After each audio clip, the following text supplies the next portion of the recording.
guys, back today with another video on novated leasing, but this time we're going to take a look at an EV and a novated lease, and when you pair the two together, what that looks like for your take-home pay. A lot of people were asking for this sort of content in the comments, so we're going to go through that. And the way we're going to do it, another exciting thing, it's going to be on a calculator that I've spent a lot of time creating, and hopefully that will give you, I guess a good breakdown of what it looks like and how it all works when it comes to the novated lease through your salary. Two more things before we do jump on though. None of it is in any way advice that you should be using to make your decision. This is purely for information and to help you running different scenarios. So if the tool is of value to you, you can download it through the comments with a small cost attached. And the other thing I would say is if any of this content is of value to you or you've been enjoying it in any way, a simple like and subscribe would go a long way for a new creator like myself. But with that said, let's jump over to the screen recording and check out a novated lease on an EV vehicle. All right, guys, so this is the Novated Lease Transparency Calculator, as I've called it. So I spent a lot of time creating this using AI. I have a keen interest in AI. It's one of my other little hobbies, and as AI has been developing, it certainly can be used for some pretty creative things. So this calculator, it's not created by a professional by any means. I've used a lot of different documentation and quotes that I've received to try and make sure that the outputs are as accurate as they can be. And I believe they are fairly accurate, at least for the purpose of what it is, which is just getting you a rough idea on what a novated lease will do to your salary, depending on the terms in the vehicle and everything that you put into it. So it is available for people if they do want to have a look at it. Yes, there is a small cost to it, but obviously it really helps with the time and I guess efforts that are being put into these sorts of things in the channel. Now, with the calculator, it's important to have a vehicle quote to actually go off. So in this instance, I've got a Tesla Model Y L premium quote. And Tesla's pretty good at the end of the day because there's a fairly clean way that they output the quote, which makes it easy to transfer over to the calculator. Important things to note as we go down. If you're doing this for the first time, I would read, each of the details and understand it in full. I've gone through it obviously a number of times, so I can kind of go through it quicker. But if you're doing this for the first time, please have a read and ensure that you are aware this is not in any way advice, should not be used to make your final decision on anything. It's just for the purpose of education for yourself and having a greater understanding without having to rely on a novated lease company telling you on every specific scenario. So first things first, let's put our salary in. Let's just say $120,000 a year.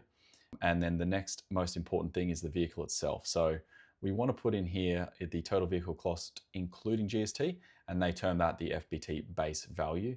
So what that is essentially before on-road costs. So in the Tesla quote, you can see here, it's very simple. They've got it sort of in this middle section, it's $80,800.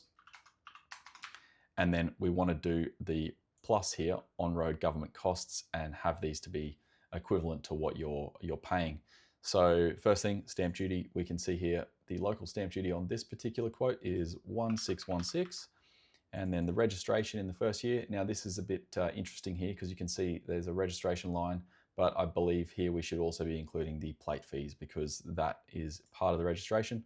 So that's $358.25 plus $45.05, $403.30. So registration, total cost, $403.30.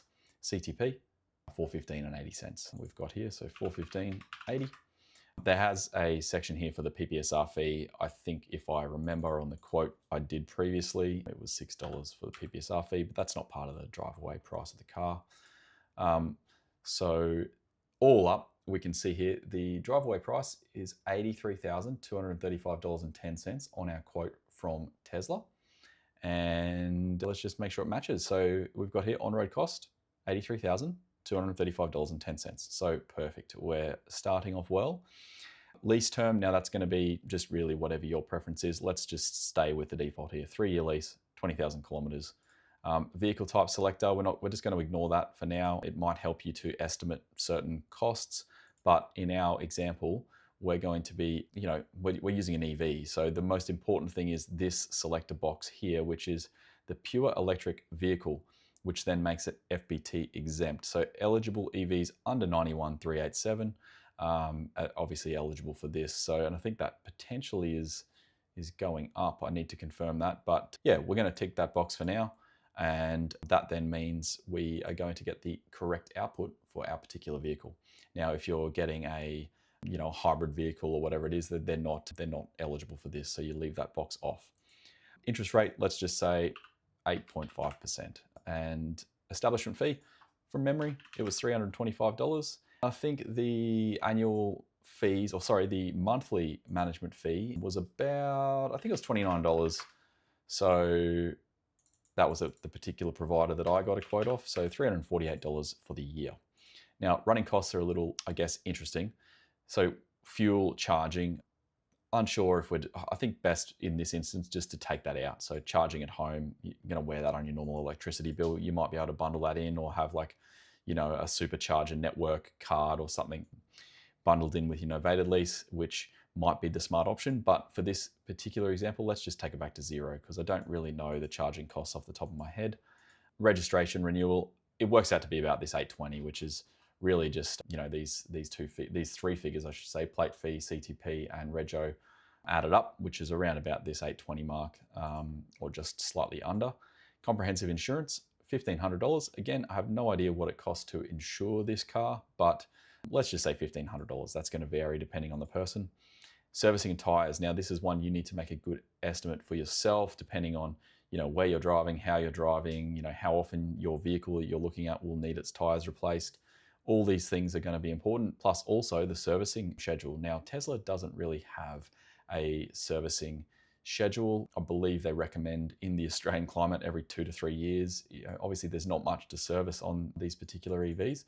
So let's just say that service cost us $500 across our 3-year lease.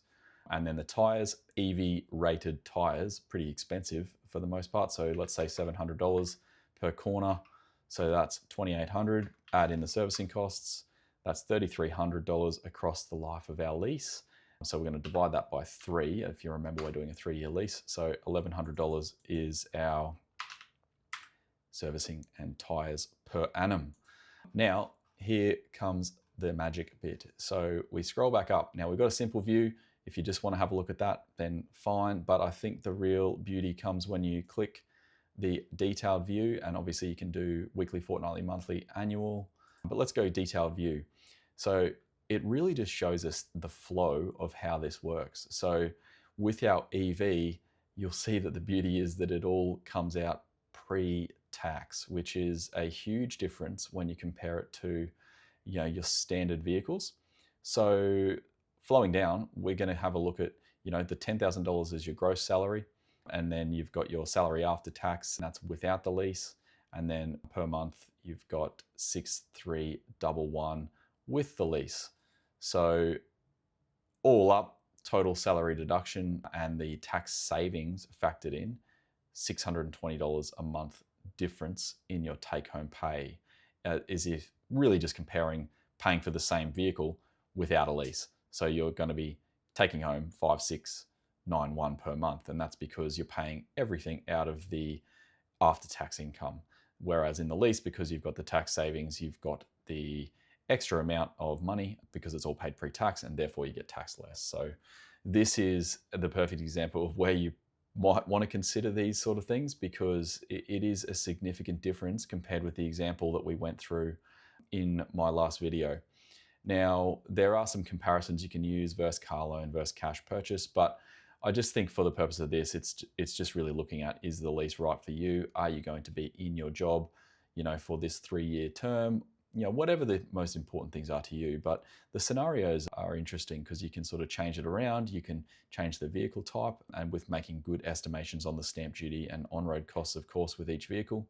And it just gives you a tool in order to do your own research prior to having to approach anyone or go and speak with anyone and spend your time doing that. So if this is of value to you, then highly encourage you to take a look, provide any feedback to me if you feel like there's some things that could be improved. But I just thought it was interesting and something that people might find useful, being that it does have, there's a lot of uncertainty when it comes to this product. So a calculator like this would hopefully help to sort of clear up those things for people. And I've noticed in the comments, everyone has, a different scenario. So maybe this is something that they could use to run their specific scenario on the vehicle that they're really keen to get. But other than that, if there's anything else I can run through on it, let me know. But you can get the link in the description, which will show you the Novated Lease Transparency Calculator.